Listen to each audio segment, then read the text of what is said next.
Good morning. morning. Cheers. Cheers. Mm. Cheers. Mm. Elixir of the gods. Oh, it really is. I give people all the credit in the world that can, give up caffeine in the morning. I don't know if I trust those people. I, oh, so Oh, the sun is shining. We are yeah. here. We are spilling tea together. Mhm. So what's new? What are we talking about this morning?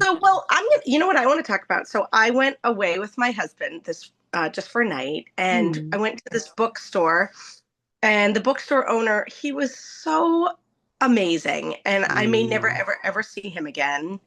But we had this really great conversation and this amazing just connection.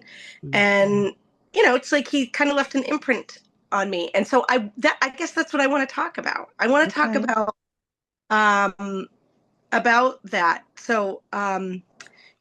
I was reading this article that right now in America specifically, the article is about, but I'm sure it's not unique to us, that we are in a loneliness crisis. Yes. Since the Yes. pandemic, we haven't been able to kind of get out of this space, Yes. and Yep. people are truly suffering. Yep. Absolutely.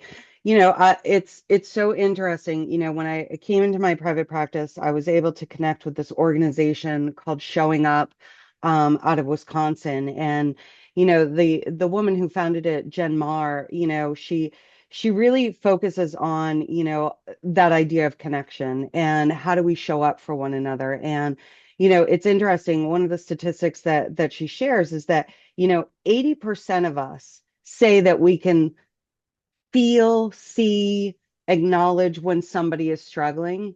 And yet 80% of us don't feel seen when we struggle. And so she talks about this awkward zone, right? Like that 80% of us, we see when somebody's struggling, but 80% of us don't feel seen. Like, how is that possible? And ultimately, it comes down to connection. It comes down to, our ability to cross that awkward zone and to reach in. We always have this expectation that if somebody's going through something, they'll reach out. And so, what gift we have and what abilities we have to reach in. And I think that, the idea of connections, even with a stranger, somebody that you've never met before, can leave such an indelible mark, in your heart and thinking about, just those moments of interaction that just never go away. It's so powerful. It's so powerful. Do you do you experience that often? Like, meeting strangers and having those experiences? So, I mean, it kind of goes back to our last conversation about like travel, right? So, Mm. I remember in when I was traveling, and I would meet these intense relationships where you almost depended on each other. I would meet someone in a hostel or something, and we'd go off, and if they didn't know where they were going, I was equally brought along on this. And I felt this super connection. Some of these people, I don't remember their names. Yeah. And Yeah. so I was really struggling with the idea that I was being like indulgent or frivolous with these people, because they would come in and they would matter so much, and Mm. then I would never see them again. Or I don't know if they had children. I don't know if they're even still here on the planet. And Yeah. so I really thought I had to like actively think about it. Was that for not, but I what I realize now, Mm. having had these and connecting in this way, that that's not what it is. Like, making Yeah. connections with a stranger is 100% what makes us human beings. Like, the Yes. acknowledgement that we have a connection in Hmm. a way that it doesn't necessitate anything. Yeah. It's not about survival. It's not about resources. It's just about seeing another human being who you may or may not ever see again, and they leave an imprint. Every single part of me are Yeah. these strangers I met, Mm. and how that really, you know, allowed me to take more risks with people, because it is magic in Yeah. what happens with these people you've never met. It's so amazing. And, kind of thinking about, taking time and what we're hoping to do this summer, with the women that we're going to enjoy time with.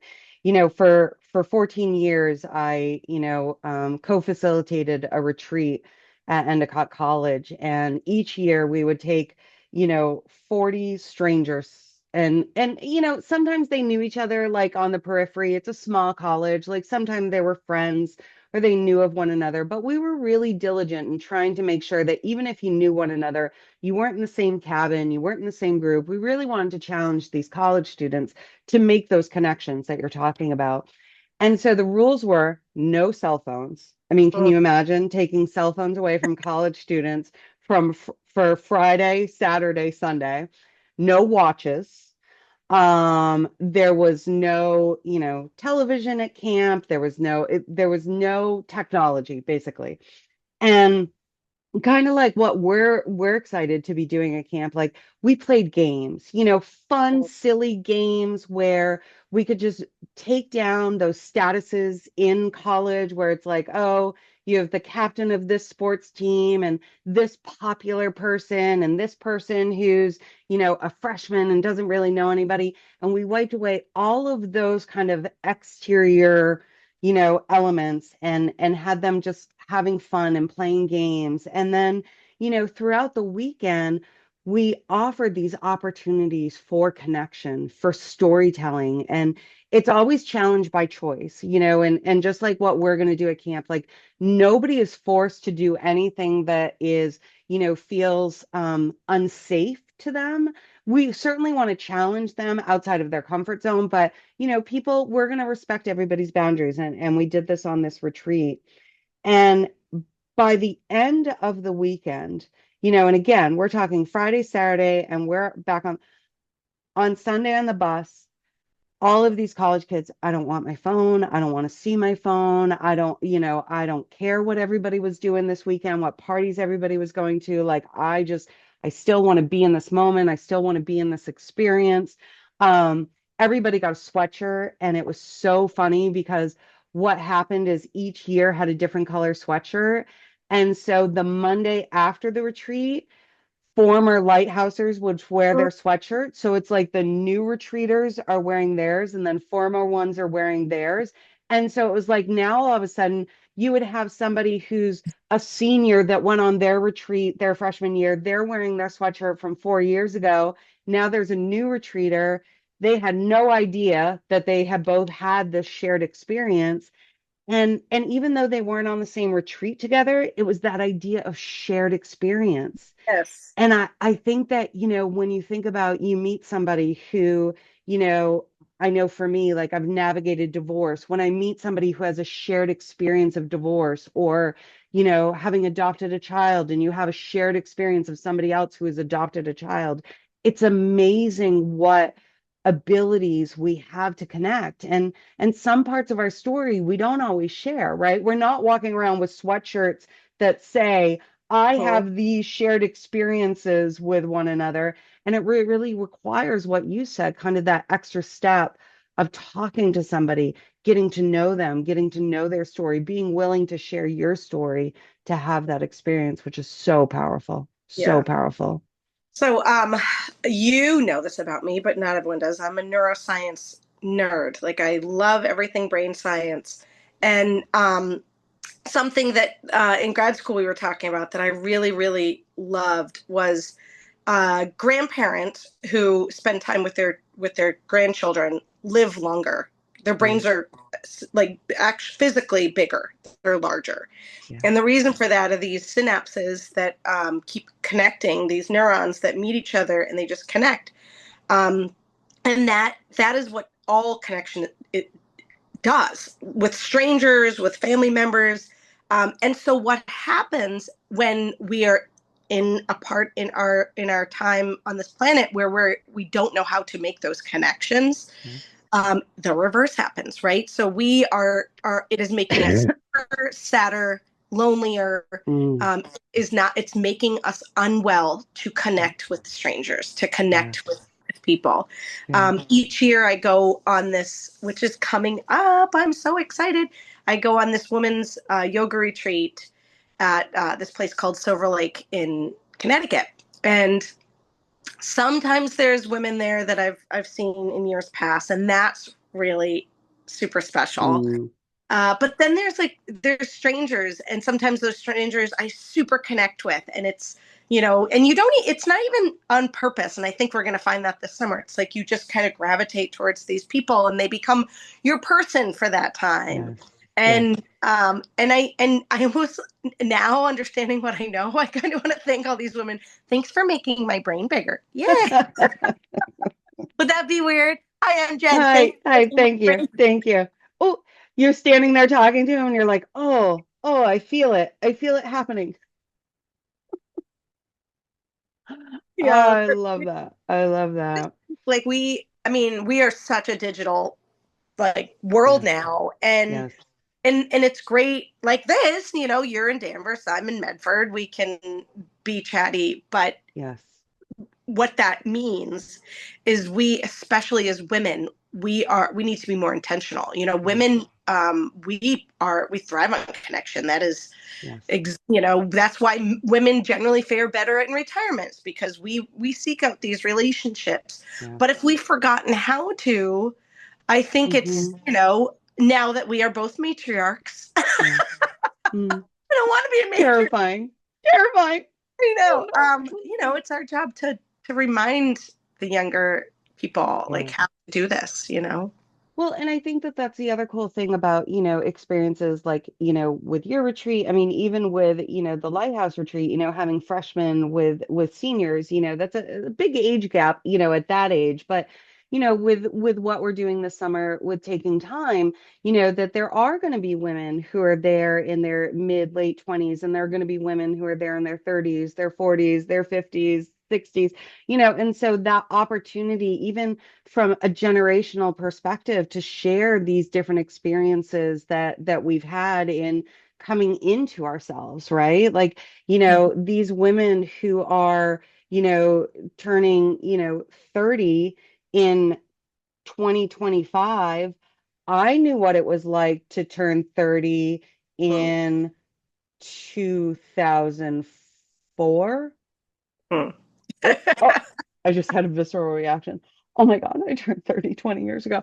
But like, it's one of those like understanding and having those conversations about what it's like, and compassion for the differences generationally. Like I don't know what, I mean, you and I have talked about this before as far as friendships, like, developing female friendships without social media, like that's something we didn't have to navigate, No. and it's something that our friendships, when you think back on the longevity of our friendships, I think a lot of that has to do with the fact that we don't have that competition comparison that these younger women are navigating. And Well, but so you had to work at it just a little. Like you had to be yes, really intentional about it, right? So yes, with my girls, we used to meet every Tuesday, as I talked about last time. Um, and if that chain broke, that was like a that it wasn't a betrayal, but it felt like a betrayal in a yes, sense, because it wasn't, we didn't hold that sacred. And I yes, think the ease of connection now has mm, broken the sanctity of yes, connection, but yeah, not the need for it. So no, it's no, so very wow, needed. yeah, One other thing I think I'll say is, both of us are extroverts, and we could probably go on forever and ever. Like, but I had this friend, we used to meet, and every time we were all together, the woman never spoke the entire time. All these women were together, nothing. And I remember saying, like, at the end, one time, I said, "Are you comfortable here? I feel like, everyone's always talking." She's like, "No, I love it. I live for this every week." And what I'm realizing is mm, it's not about how you connect. It's just yes, about yes, doing it on purpose, yes, putting yourself in space with other women. yep, If your jam is to not talk, honor that, man. She was having the time of her life. She's yes, sitting there drinking. She was drinking her tea, and she just took it all in. Like yes, these crazy ladies just gabbing, and yeah. she was getting so much out of it. She says, Mm, "I've moved," and she's like, "Oh, I miss that time." And yes. here I was thinking, "Oh, she's not even She's kidding." not enjoying it. She's not. Yes. Yes. Wow. Yeah. Mm, I love that. And, I will say, having moved into, doing private practice, and doing everything via telehealth, like that's something that I continue to, grapple with is, not being on a college campus, not having, my coworkers where I could just open a door after a session and go sit down and, talk to my administrator, or, talk to another counselor, even just, go down in the student lounge area and, hang out. And I think for a lot of individuals, although there's great benefits to telehealth and remote work, we're also seeing the impact of, isolation and loneliness for working women because we're not necessarily in community. I mean, you go to a school, and so you have that interaction on a daily basis, whereas other women, and I think that that's something that I'm super excited about is just being physically in community, with individuals because it's missing in my life. It's missing. Yes, and I cannot stress the importance that it's not just missing emotionally. We are physically starving for it as Yes. a society. And Mm, I think, I was listening to this piece, and Pete Buttigieg was saying some things about the paradigm shift of this nation, and I think that there needs to be something really intentional about the connection and yeah. that piece Yeah. where um, we need to start being in space with people, and we need to Mhm. start seeing each other for just they are, not who you want them Yes. to be. That's Yes. the hard part, right? Yep. That's the really hard part. Yeah. Yep. And when you mentioned that, I recall with Showing Up, Jen talks about and shares the data from the US Surgeon General, who talks about loneliness as being, at a critical point in terms of, overall mental health, physical health, emotional health, all of those things. So, it's kind of like the same way that cigarette packs now have the US Surgeon General's warning. I feel like we all need like US Surgeon General warnings like, hey, I need eye contact, I need connection, I need Could you just go ahead and tap my shoulder for Yeah, literally?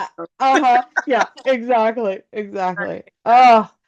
I'm so glad we got to at least connect and share that. And I'm so excited for this summer in providing a space for this intentional connection, Mhm. however women want to interact with it, whether like the woman you mentioned, they just want to absorb a lot of it and kind of, keep their story and kind of conversation close to chest, or, those individuals who really want to open up and kind of communicate, that connection. I'm super excited. And just, I mean, the space is so gorgeous, like connecting in nature and connecting, just even with oneself, and I'm excited to provide opportunities for reflection where they Yeah. can just, connect to themselves and their own story and take that, after camp, however they may want to. So Or dress up as a mermaid. I have costumes. I And this is how Oh, I love you. And this is why we work so well together. We work so well together. you touch their brain. I'm gonna put a tutu on them Yeah, as and glitter. lots of glitter. So much Lots of glitter. So much glitter. glitter. Well, we Oh, want to hear from you. What connections that you made in your world that impacted you, and yes. maybe the more unexpected ones. I would love to hear Mm, about.